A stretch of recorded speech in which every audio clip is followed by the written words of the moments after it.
Mér þykir hlýða að gjöra hér nokkra grein fyrir starfi því ég hefi stundað síðastliðin 40 ár. Ríkisfjárhirslunn heyrir undir landfógetaembættið allt fram á árslokum 1904 störf landfógeta voru með tilskipun nr. 12 23. ágúst 1906 falin Landsbanka Íslands á hendur og fór Landsbankinn herra Valgarði Claesen að hafa starfið á hendi fyrir hönd bankans. Með reglugerð dagsettur 20. desember 1904 var ákveðið að Landsbankastarfsmaður sá hefði störf landfógeta á hendi skyldi kallast gjaldkeri landsjóðs.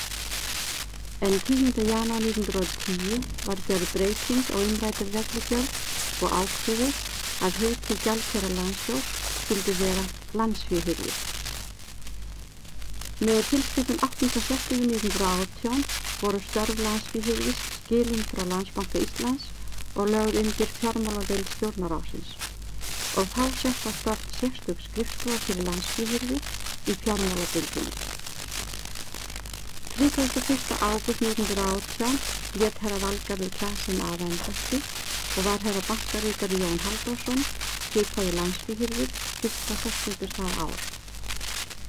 En 10. janúar 1919 var landsféhirðis nafninu breytt í ríkisféhirðir með reglugerð nr. 15 framkvæmd á störfum ríkisféhirðis. Jón Halldórsson lét af ríkisféhirðis embættinu 1. október 1933 og tók við við starfi hans og hefur haft þá hendi æ síðan.